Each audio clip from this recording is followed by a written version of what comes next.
तो दोस्तों, मैं डॉक्टर प्रकाश कांकरिया, मैं नेत्र तज्ञ हूँ और महाराष्ट्र ऑप्थेल्मिक सोसाइटी का मैं माजी अध्यक्ष हूँ।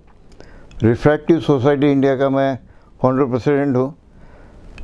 साई सूर्य नेत्र सेवा अहमदनगर और एशियन आई हॉस्पिटल पुणे, ये हमारी दो संस्थाएं जो कार्य कर रही हैं। अभी दोस्तों, आपने देखा पिछले इसमें कि हमारे आँखों का जो कैमरा सिस्टम है उसके बारे में हमने चर्चा की, समझा की दी कि एक कैमरा कैसा होता है और कैसे हम अच्छी तरीके से फ़ोटोग्राफी करते हैं, ये दुनिया देखते हैं और हमें ये सृष्टि कैसी दिखती है। हाँ, अभी हम थोड़ा ये भी जान के देवे थे, ये नॉर्मल है, पर कुछ लोगों में अभी आपने देखा होगा कि काफ़ी लोगों को चश्मे लगते हैं। और उनको चश्मे लगने का क्या कारण, वो चश्मे जो है वो किस प्रकार के होते हैं और कैसे होते हैं, कि आपने देखा होगा कि इसमें ये जो है कॉर्निया जो है, दीदा बोलते हैं हम, ये कॉर्निया का जो ट्रांसपेरेंट जो तबकड़ी है, इसका कर्वेचर जितना परफेक्ट रहेगा और अंदर की जो लेंस सिस्टम है जितनी परफेक्ट रहेंगी, आपको चश्मा नहीं लगेगा।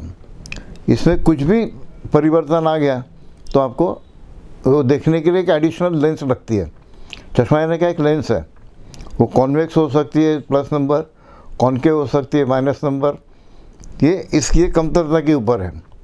आँखों की जो लंबाई है ये सर्वसाधारण रीति से 22 मिलीमीटर की है, तो इसकी गोलाई जो है ये 44 to 45 डायप्टर से आँखों की लंबाई 22 मिलीमीटर है और फिर 0 नंबर का, यानी कोई चश्मा नहीं होता है। इसमें और इसमें लंबाई में कोई भी फ़र्क आ गया तो आपको चश्मे लगते हैं। यदि आँखों की लंबाई बढ़ती है तो इनको बैलेंस करने के लिए आपको माइनस नंबर का चश्मा पहनना पड़ता है।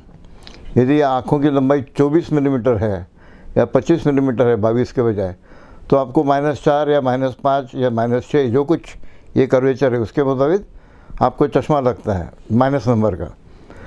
उसको हम मायोपिया कहते हैं, जिनकी माइनस नंबर की चश्मे लगते हैं उसको मायोपिया कहते हैं।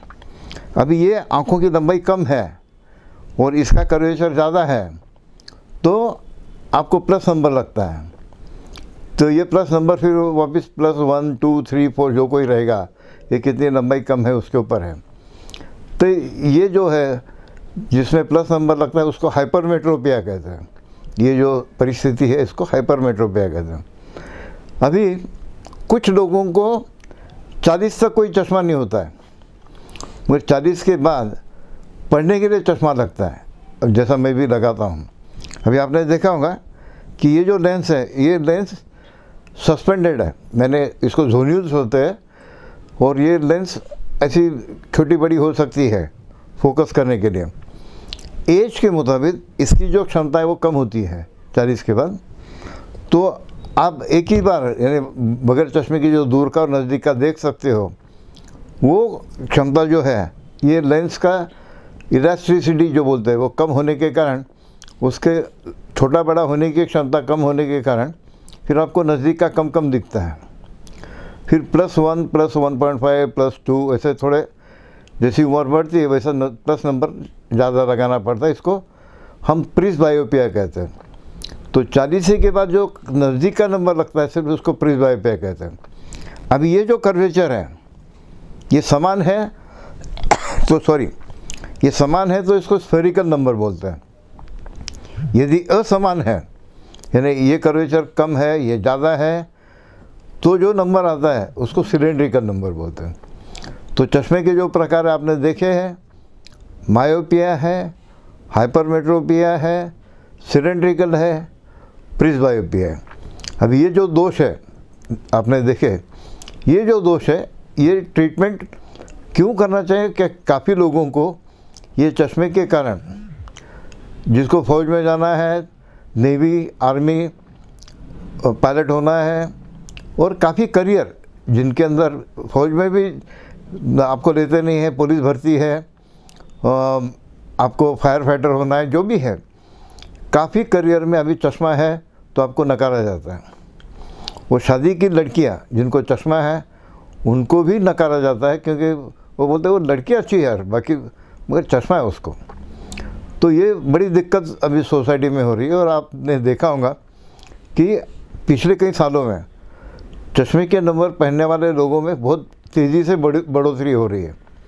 यानी मुझे याद है कि मैं जब बचपन में स्कूल में था तो हमारे पूरे स्कूल में 4-5 बच्चों को ही चश्मा रहता था पूरे स्कूल में, तो उनको कंदील बोल के चिढ़ाते थे उस समय। अभी आपने देखा होगा कि हर क्लास में आज 10-12 कंदील हो गए, यानी इतने तेज़ी से नंबर बढ़ रहे हैं। कारण काफ़ी है, वो अपन उसके ऊपर आएंगे। मगर छोटी उम्र में ही अभी लोगों को बड़े बड़े नंबर लगने लग गए। ये लोगों की आगे की परेशानियां जो है ये बड़ी यानी हमको अभी से ही अंडरस्टैंड करना पड़ेगा, उसके ऊपर ध्यान रखना पड़ेगा और उसकी खबरदारी भी देना पड़ेगा।